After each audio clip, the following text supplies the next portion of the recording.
Assalamualaikum warahmatullahi wabarakatuh. Perkenalkan, nama saya Wulan Christine dari kelompok 1 Kimia Analitik Kuantitatif. Di sini kelompok kami akan menjelaskan tentang apa itu destilasi. Dan ini anggota kelompok kami.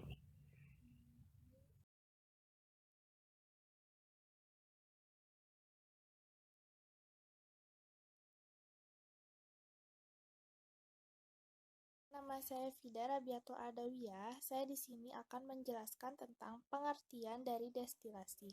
Nah, destilasi itu adalah metode pemisahan atau pemurnian dari cairan yang mudah menguap. Nah, mudah atau tidaknya suatu senyawa itu menguap akan bergantung pada titik didih zat tersebut. Semakin tinggi titik didih zat atau pelarut, maka akan sulit untuk menguap.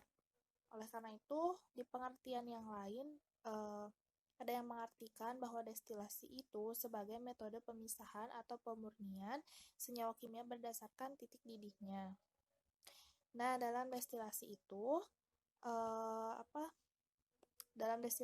pelarut yang titik didihnya lebih rendah, dia akan menguap terlebih dahulu. Uapnya itu nantinya akan terkondensasi atau didinginkan di dalam kondensor untuk diubah kembali dalam bentuk cairan sehingga nantinya itu tertampung atau terpisahkan dari campuran sebelumnya.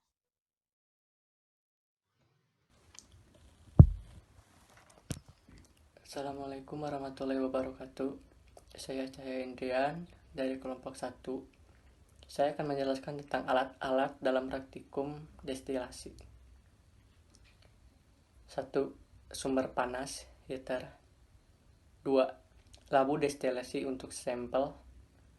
Yang ketiga, tabung penghubung. 4. Termometer. 5. Kondensor. 6.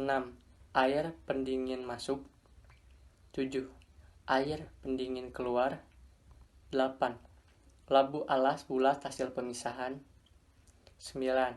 Gas inlet. 10. Tabung penghubung. 11. Kontrol panas. 12. Kontrol kecepatan pengaduk magnet styrer. 13. Pengaduk panas plate. 14. Bed pemanas. 15. Magnet styrer. 16. Bed pendingin. Sekian dari saya. Assalamualaikum warahmatullahi wabarakatuh.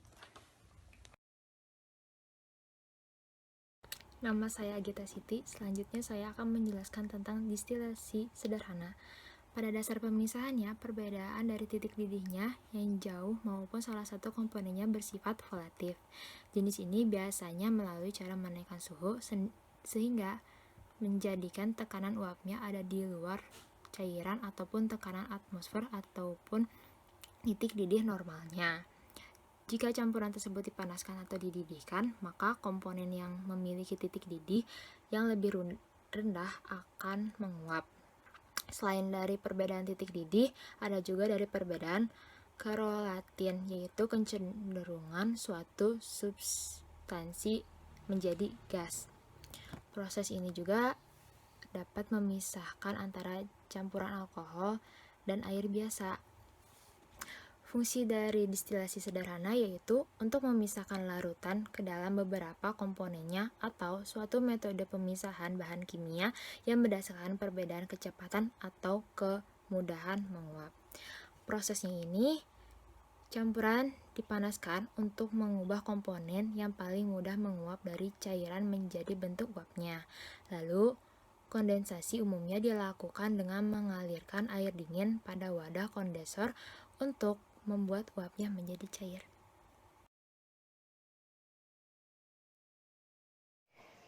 Assalamualaikum warahmatullahi wabarakatuh.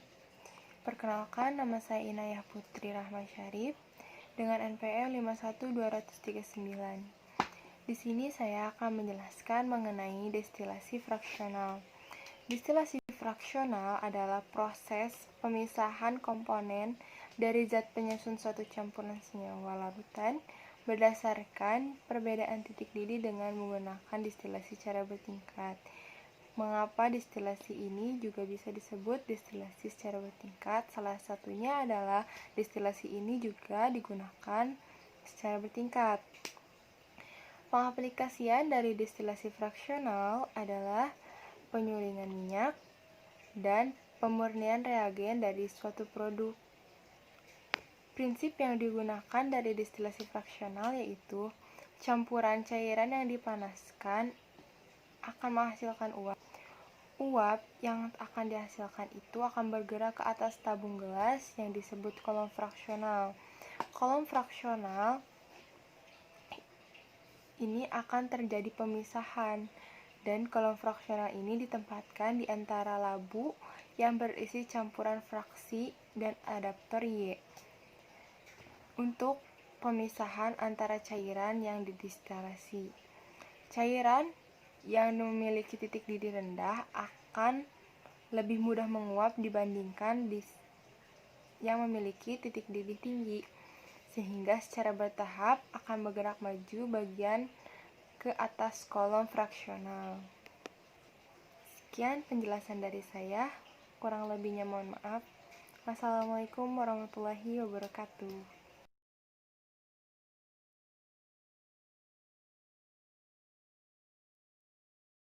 Assalamualaikum warahmatullahi wabarakatuh. Saya Alfia Salsabila dengan nomor NPM 51200032 dari Prodi D4 Teknologi Laboratorium Medik. Saya berasal di kelompok 6 dan di sini saya akan menjelaskan tentang destilasi uap. Dimulai dari pengertiannya. Pengertian destilasi uap adalah suatu proses pemurnian yang didahului dengan penguapan senyawa cair dengan cara memanaskannya, kemudian mengembunkan uap yang terbentuk. Prinsip dasar dari destilasi adalah perbedaan titik didih dari zat-zat cair dalam campuran zat cair tersebut, sehingga zat yang memiliki titik didih terendah akan menguap terlebih dahulu. Kemudian, apabila didinginkan akan mengembun dan menetes sebagai zat murni destilat. Destilasi uap adalah istilah yang secara umum digunakan untuk destilasi campuran air dan senyawa yang tidak larut dalam air dengan cara mengalirkan uap air ke dalam campuran sehingga bagian yang dapat menguap berubah menjadi uap pada temperatur yang lebih rendah daripada dan pemanasan langsung. Untuk destilasi uap, labu yang berisi senyawa akan dimurnikan, dihubungkan dan labu pembangkit uap. Uap air yang dialirkan ke dalam labu yang berisi senyawa yang akan dimurnikan dimaksudkan untuk menurunkan titik didih senyawa tersebut. Karena titik didih suatu campuran lebih rendah daripada titik didih komponen-komponennya. Dan ini adalah proses destilasi uap yang sebenarnya bertumpu pada 3 komponen utamanya. Yang ketiganya adalah yang pertama retor, yang kedua kondensor, yang ketiga pemisah. Bagian pertama retor. Pada bagian retor ini berisi bagian tanaman yang akan didestilasi atau tanaman yang memiliki senyawa kita inginkan. Yang bagian kedua kondensor. Air atau uap yang membawa hasil tadi nantinya akan didinginkan. Pada tahap bagian kondensor yang berbentuk tabung yang berisi spiral panjang-panjang itu yang berbentuk seperti tabung yang melingkar. Bagian terakhir, separator atau pemisah. Hasil dari kondensator yang tadi berupa 2 fase itu akan ditampung pada tabung separator ini dan akan bercampur. Walaupun nantinya perbedaan fase ini akan terlibat dan munculnya senyawa aktif atau zat yang diinginkan di bagian atas sedangkan air di bagian bawah. Dan di sini saya akan menjelaskan tentang proses menyusunnya atau menggunakan destilasi uap. Yang pertama, menyusun alat-alat destilasi uap. Contohnya, beberapa alat destilasi uap: pembangkit uap, labu sampel, pendingin Liebig, penampung destilat, dan juga adaptor. Ada juga yang lain-lainnya. Yang kedua, semua alat pastikan telah tertutup dan terhubung dan erat. Yang ketiga, zat sampel dimasukkan ke dalam labu. Yang keempat, jika sudah siap, lalu memanaskan labu pembangkit uap secara perlahan-lahan sampai mendidih. Kemudian, gunakan api yang besar sehingga uapnya masuk ke dalam labu yang mengandung zat sampel. 5. Hentikan destilasi jika semua zat sampel telah terpisah dan tertampung dalam labu Erlenmeyer sebagai penampung destilat. 6. Masukkan destilat ke dalam corong pisah. Dan di sini adalah bagian terakhir, yaitu ada kedua bagian, kelebihan dan kekurangan. Yang pertama dalam kelebihan adalah destilasi uap dapat digunakan untuk menguapkan senyawa-senyawa dan titik didih yang tinggi sebelum mencapai titik didihnya dan menggunakan uap atau air mendidih.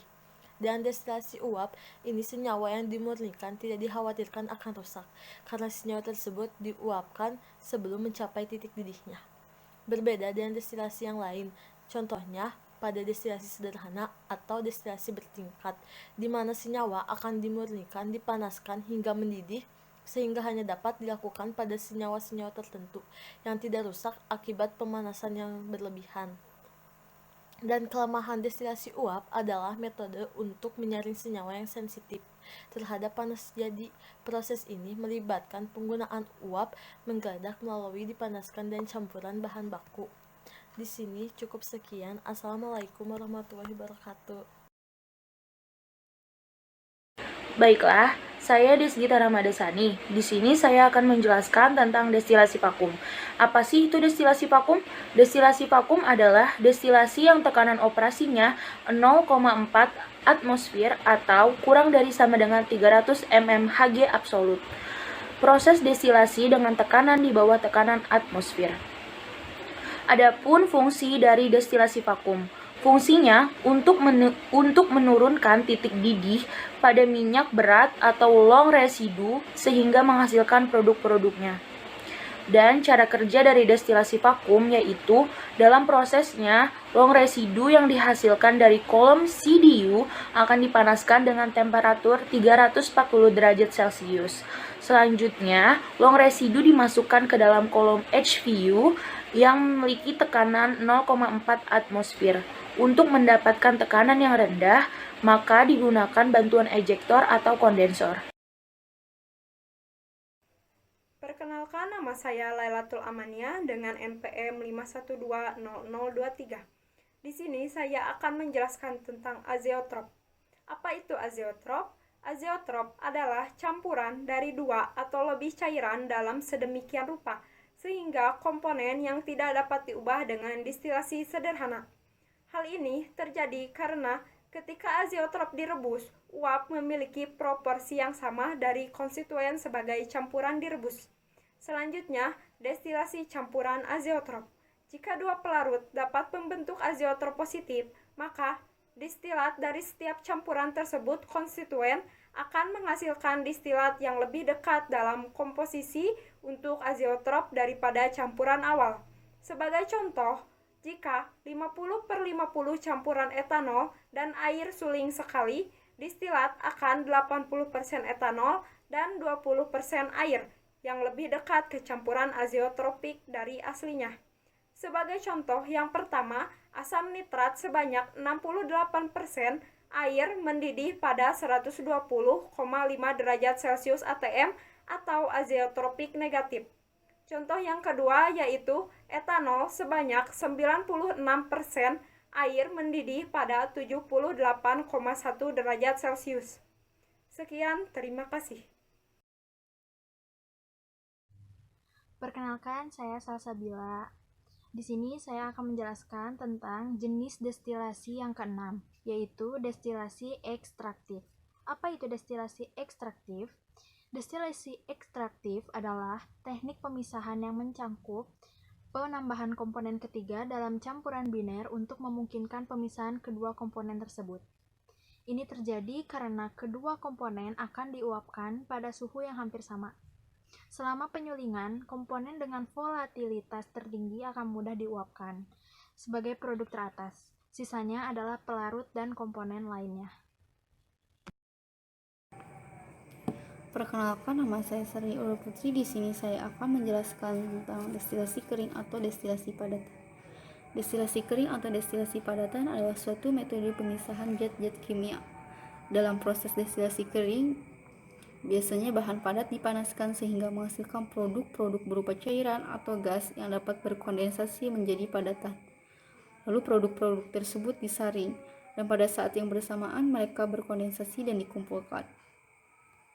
Contoh proses destilasi kering misalnya suatu proses penguraian suatu bahan akibat adanya pemanasan pada temperatur tinggi dalam keadaan sedikit maupun tanpa udara adalah prinsip dari destilasi kering. Metode ini dapat digunakan untuk memperoleh bahan bakar cair dari batu bara dan kayu.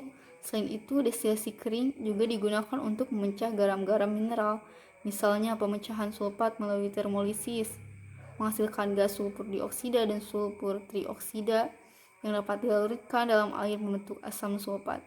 Pada awalnya ini adalah cara umum untuk memproduksi asam sulfat. Dan destilasi kering atau destilasi padatan juga biasanya membutuhkan suhu yang lebih tinggi dibanding destilasi biasa.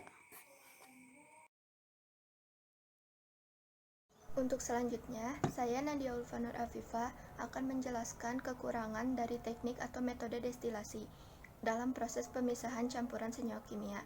Yang pertama, teknik ini berlaku hanya untuk zat dengan fase cair dan gas. Yang kedua, teknik ini hanya dapat memisahkan zat dengan perbedaan titik didih yang besar, karena jika perbedaan titik didihnya kecil, maka proses pemisahan akan sangat tidak efektif. Dan yang ketiga, biaya penggunaan alat ini relatif mahal. Perkenalkan, nama saya Prasilia Septiani Sandi. Saya akan menyebutkan keuntungan dari metode destilasi. Yang pertama, dapat memisahkan zat dengan perbandingan titik didih yang tinggi. Artinya, zat yang memiliki titik didih yang rendah akan mengalami penguapan terlebih dahulu, dan zat yang memiliki titik didih yang tinggi akan didinginkan dan mencair kembali. Yang kedua, produk yang dihasilkan benar-benar murni. Artinya, tidak ada sedikit pun campuran larutan di dalam hasil destilasi tersebut. Sekian. Sekian dari kelompok kami, mohon maaf apabila masih banyak kekurangannya. Semoga bermanfaat. Wassalamualaikum warahmatullahi wabarakatuh.